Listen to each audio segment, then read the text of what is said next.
Hi, my name is Meyer Mechanic. I'm the CEO and co-founder of Vaultie, and today I'm being interviewed by Smarter Loans.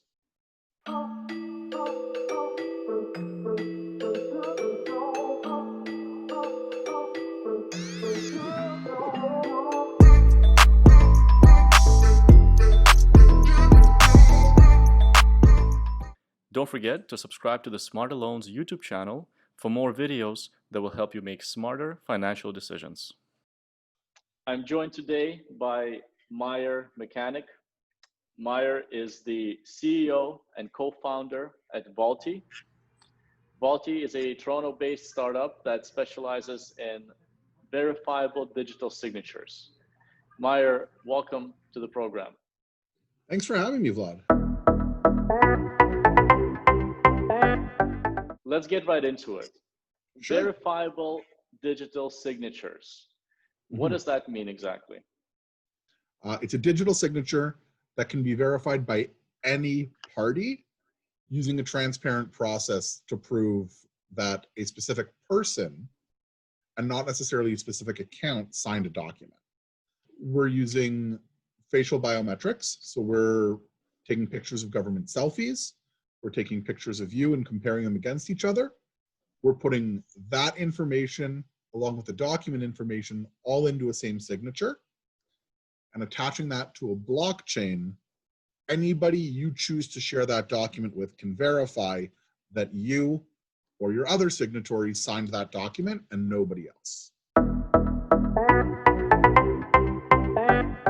What type of companies care the most about having authenticated and verifiable digital signatures?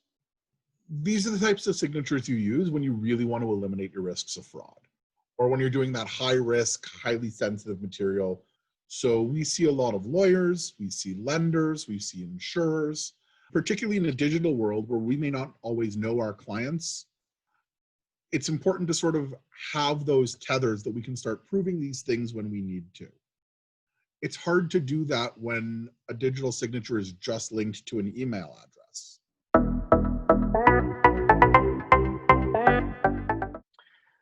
Meyer, your company Vaultie, can you give us just a quick summary of what the company is all about and what do you do? Vaultie protects your sensitive documents by creating what we call bulletproof digital signatures. They're verifiable by any third party that you choose to share it with. So using Vaultie, a signer takes a selfie as part of their signature. That selfie is compared against their government-issued ID to make sure that there's no fraud. That ID is also verified. The signatures are encrypted and linked to blockchain, so anybody that you choose to share it with can verify your documents, but nobody else. For businesses that require it, you can also collect your KYC information directly from us.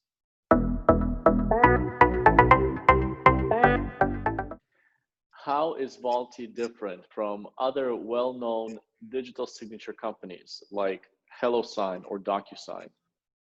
Digital signatures kind of exist in three levels. There's an electronic signature, which is just a marking. That could be a scribble on a tablet. Legally, it's also the footer of your email.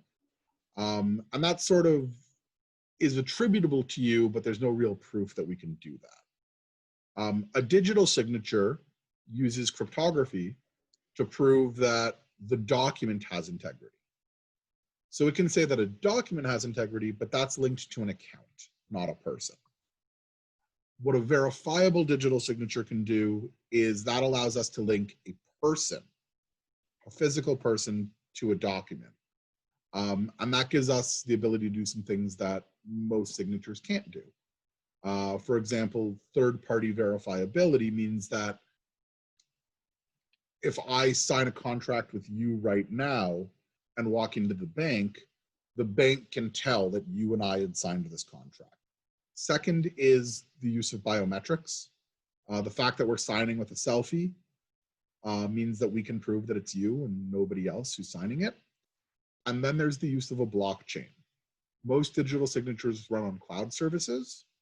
We do ours on a blockchain, which allows us to create a tamper-proof reference to the document. So when you actually go to verify it, It's always there in its original form, and you can better prevent fraud by actually examining that the document you signed is specifically the document that's living there on blockchain.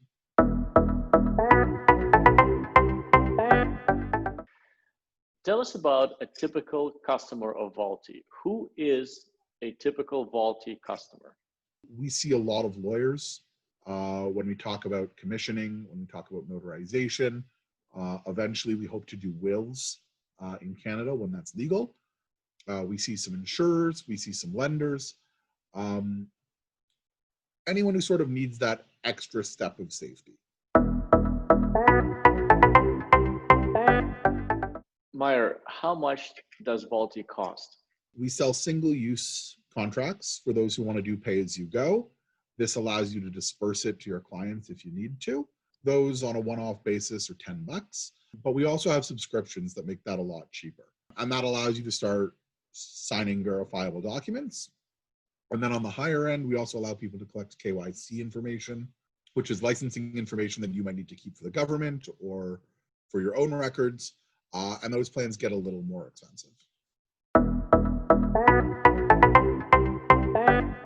Why did you decide to start a company, and why did you decide to start Vaultie? Vaultie started when me and my co-founder, Dimitri, were having beers one night and we're asking ourselves the question, why can't you sign your will digitally?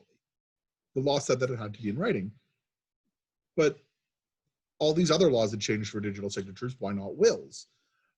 And the more we dug into it, and the more we dug into digital signatures, the more we started to realize that there were kinks in the armor, that these things weren't as protective as we thought they were.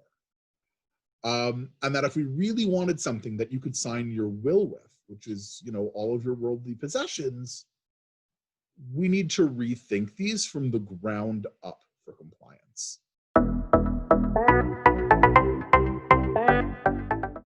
Both of us liked the idea of building something for ourselves.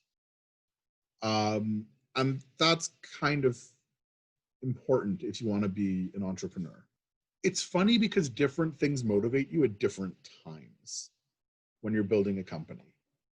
I think in the phase where we were coming up with an answer, what was fascinating to us was the hunt.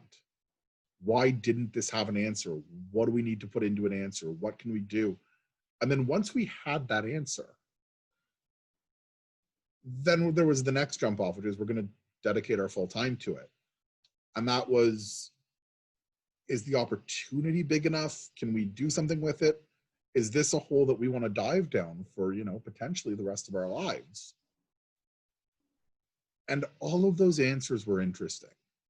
And they test your mettle every day, because when you're in the slog of it and, something in the code base isn't going right, or you have a customer who's not happy with something, you question those decisions. But at the same time, what motivates you through is I'm doing something interesting.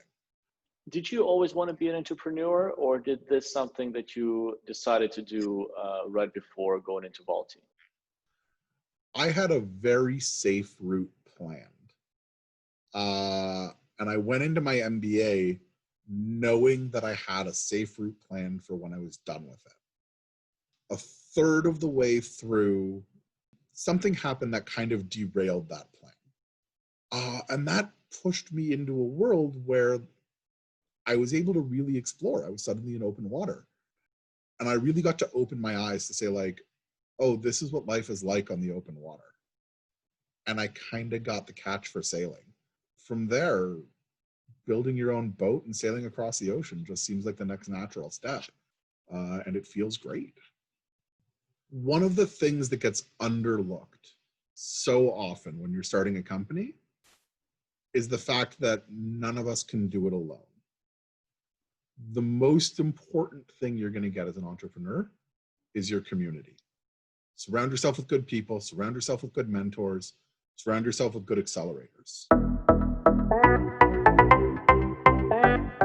Where do you see this industry going? I mean, what's next for digital signatures? There's what's next and there's what's in two steps. And I want to talk about both because the two-step one is really cool. What's next is uniformity on digital identity. The rules regarding digital identity are not uniform between finance and law and, let's say, medicine. And those kind of need to align so we can create frictionless verification. And that means that we can basically trust any document going anywhere from almost any company. That's what I think is coming next. The two-step, which I think is way more interesting, is understanding issues surrounding capacity and mental awareness when signing documents. If your client is signing a document under duress or they're being coerced by somebody, they may still be signing that contract, but they may not actually want to sign that contract. They might be under mental stress, mental duress, etc. And one of the really interesting places where legal tech wants to go in this is understanding that someone is of sound mind when they sign a contract. Before I give a shout out to any of my professors, I need to give a shout out to my partner, Dimitri. He's my CTO, he's my co-founder in this. And the nights that we're up till 2 a.m. just discussing how to build this thing have been fascinating ever since. Of the professors that inspired me, that have sort of gotten me to this point, there was Neil Buckley at York University, who was my game theory prof, which sort of taught me about the math behind how people think. There was Francesco Bova, who was my accounting prof at Rotman too, who's answered some of the most insane questions for me, even now. Last year, we were talking about blockchain economics on your balance sheet, which is as boring of a subject as it sounds, but the actual answers there were fascinating. I really want to thank you for joining me today, for discussing digital signatures, what's happening right now in the industry, the future of it, and why it's so important. Thank you so much for having me. Don't forget to subscribe to the Smarter Loans YouTube channel for more videos that will help you make smarter financial decisions.